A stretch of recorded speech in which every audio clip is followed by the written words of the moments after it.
Going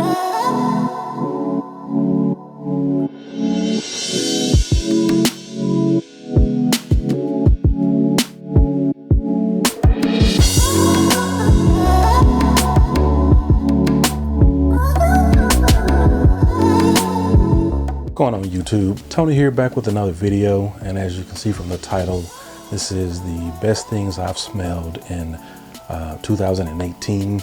Now these aren't necessarily 2018 releases. This just means that I smelled them for the first time this year, so their release dates are probably gonna be all over the place. I had the opportunity this year to visit several boutiques and stores that I don't normally frequent, and so I got my nose on a lot of stuff that I haven't been able to smell this year. So this list is basically a culmination of those fragrances that I smelled for the first time this year. Now there are 12 fragrances on this list, not in any particular order. Without further ado, let's get into it. Now in the 12th spot is a fragrance from the house of Nihilio. I believe that's how I'm pronouncing that. It's a French company. I believe that's actually Latin, translates to from nothing. And the fragrance that I'm referring to is Midnight Special. Testing it off paper, a really nice fragrance. What it puts me in the mind of, from a pricing standpoint, of something like Kilian, or maybe Tom Ford Private Blends. For the 50 ml, it's $350, and for the big 100 ml, it is 500 plus. Definitely a niche, upper end niche price tag for this particular fragrance. Midnight Special is dark, it's sweet and sultry. So imagine something like a Black Phantom, if you've smelled that one, or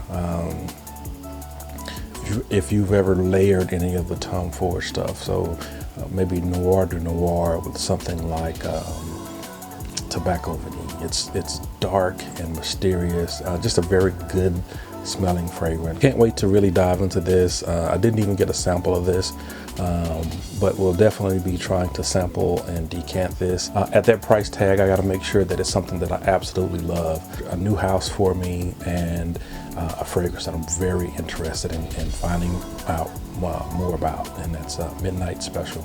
Now number 11 is actually for the ladies out there, from the house of Joe Malone, and it's called Orange Bitters. Now a little bit of story about how I discovered this one. I was actually at my son's school. They invited everybody, all the parents and special guests, to come in and eat lunch with the kids, and I actually sat across from a young lady.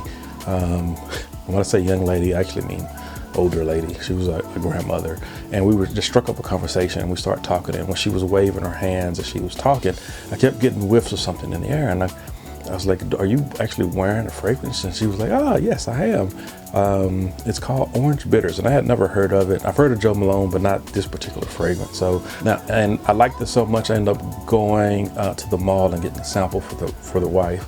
And to tell you what this smells like, it's slightly fruity, slightly citrusy, but mostly just clean. And what I really liked about this one is it actually, even though it was a light fragrance, it was piercing, and it wasn't overpowering type piercing, just light and fresh, clean.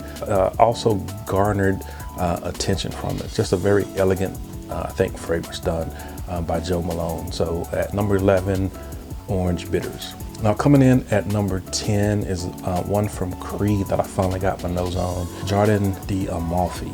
Now I had heard people talk about this one online, never got my nose on it, and I saw the price tag before I actually smelled it, so I wasn't really interested in smelling it because I didn't want to like it. Just an insanely expensive offering from Creed. But I did get to smell it when I was in Vegas, and I remember thinking, wow, this is your quintessential niche fragrance. If you've never smelled a high-end fragrance and you wonder why people pay, you know, exorbitant amount of money on fragrances, this would probably be one that I actually let people smell so they can see the difference between a run-of-the-mill designer fragrance and a high-end niche. It smelled that luxurious. The thing for me was just so much going on in the fragrance, so much going on, but in a good way. It's like going to like a symphony or something like that, where there's many different instruments, but they're all in harmony. A top-notch fragrance from the House of Creed, and it's Jardin d'Amalfi. Taking the number 9 spot is a house that I absolutely love, and I don't know why it took me so long to get my nose on this one. And this is from the House of Maison Francis Kurkdjain, and this is Grand Soiree. Now, I've been on this huge amber kick, trying to find the best smelling amber. Grand Soiree is jumped to the top of my to buy list. It's very elegant. It's with the quality that you would expect from a Francis Kurkdjain offering. Very pleasing, very easy to wear, top notch from Francis Kurkdjain. I'm probably gonna skip right over decanting this and going straight to the full bottle. I liked it that much. And that's Maison Francis Kurkdjain Grand Soiree. Now, coming in at number 8 is a house that I have yet to really dive into. And it's the House of Lalique, Terres Aromatiques line. And this one is 1905. Now, I actually smelled this offering from Lalique with a ton of other stuff and had them all laid out, and was kind of going through and kind of figuring out what I wanted to sample or maybe decant. And I kept coming back to this one, and every time I smelled it, I was like, man, that one smells good. I've never seen this line in stores. I saw this was one that I saw in Vegas, and I didn't pull the trigger on it at that time. But after I left and kind of got doses of that dry down, definitely one I need to get a decant of and start trying this on skin, because I was very impressed with this one from Lalique. Probably out of this list, this is probably the second or third most that I liked from what I smelled all year. This is probably up there at number 2. So very nice offering, and that's 1905 from the Terres Aromatiques line. Now, coming in at number 7 is from the House of Kilian. This one may be my next purchase from Kilian, and that's Amber Oud. It's dark, it's sweet, it's sexy. It's what I would want from a niche offering, especially a date night niche offering. The quality is there. Again, this is another one I need to dive into and see if it's going to be worth that niche price tag from a performance standpoint, and the dry down, the longevity of the fragrance, to see if I like it as much throughout the duration of the fragrance as I do at the top. But a very solid offering from the House of Kilian, this Amber Oud. Now, number 6 is from the House of Montale, Aqua Gold, and this one was interesting. It was sweet, fresh, and light. All of things that you would probably find in a designer offering. I think what was really surprising to me is the bottle, because the bottle is like this really deep black and gold, and when I sprayed it, I was expecting something very heavy. I didn't get anything heavy, and I guess it makes sense, Aqua being light, but the bottle doesn't really speak to the name being black and gold. That aside, fragrance smelled really good. Something easy to wear. Again, need to figure out if it's something that needs to go into the queue for a purchase or a decant, but can't knock the smell. The smell was absolutely great. Now, number 5 is another one for the ladies, so ladies, listen up. This is from Christian Louboutin, and this is Trouble in Heaven.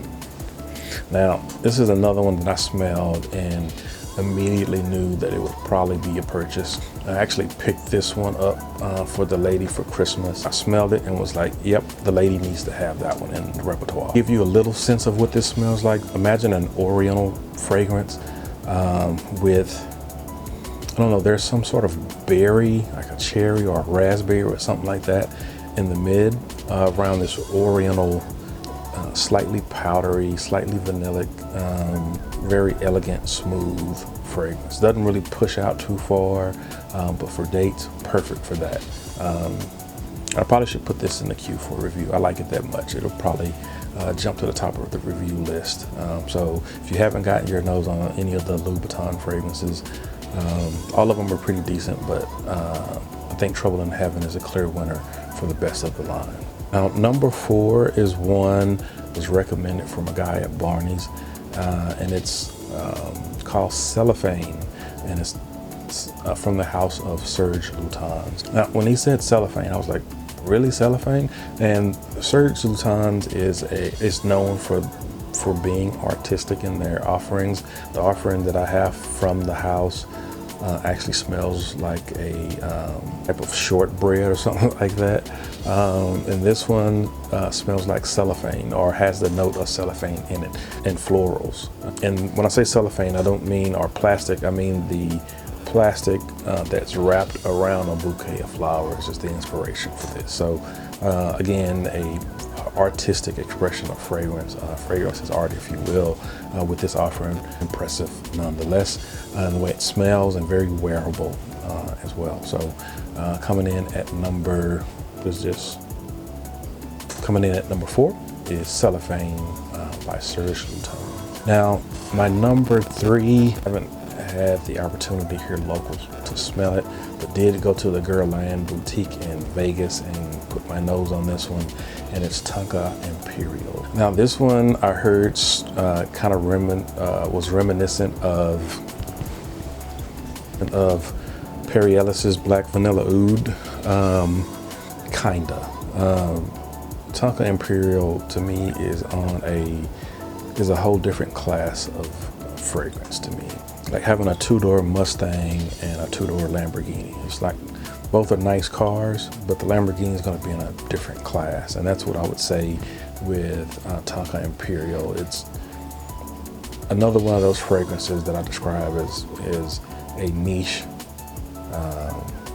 a quintessential niche fragrance. It's super high quality, super high execution, very elegant and airy, something you have to get your nose on if you like this and you smell this and you want something maybe a little more exclusive, a little something nicer. I recommend getting your nose on Tonka Imperial.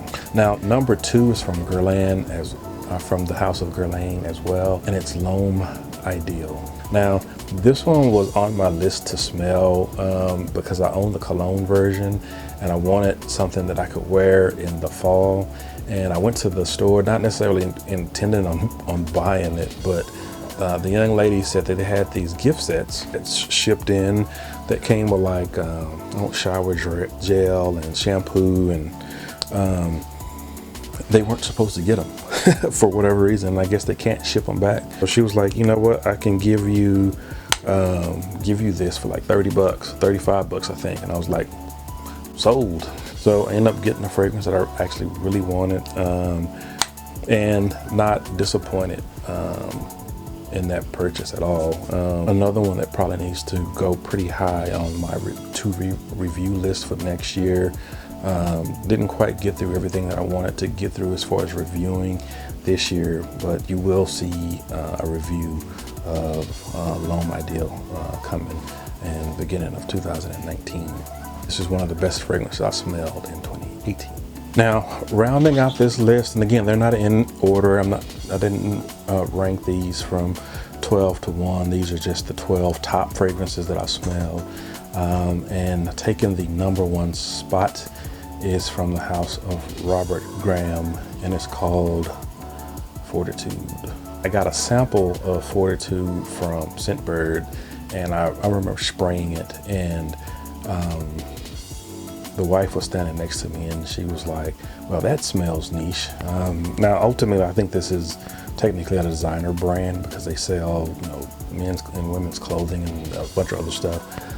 But the quality did come off like a niche offering. This bottle, I don't think video probably gonna do this bottle justice. This is a gorgeous bottle. I actually saw it in Vegas at the Robert Graham boutique and saw this bottle in person and was like, oh yeah, I'm buying that. I didn't realize at the time that this is a 8.4 ounce, 3.3 ounces. Actually just have a regular cap, And I was like, well, no, I gotta have this bottle. So I ended up getting the bottle too. Now the fragrance itself, absolutely the best thing that I've smelled this year. Now, back in the day, I was looking for a replacement for Dolce & Gabbana The One, because it's a very good fragrance, but a lot of people actually wear it. So I was looking for something similar that I could splurge on and get that's a little higher end, and this I think would have sufficed for that mission. This kind of gives you that vibe. They don't smell alike, but if you were to take something like Dolce & Gabbana The One and mix it with like pure wood from the Mugler house, kind of gives you a similar vibe to that. It's tobacco and spice, it's amber, just a very gorgeous fragrance. And this is definitely going to be at the top of my to review list for the beginning of next year. So look out for that, Robert Graham Fortitude. So that was the best things that I've smelled this year. If you've had the opportunity to smell some of those and have an opinion on them, please let me know down in the comments, and I will see you guys in the next video. Peace.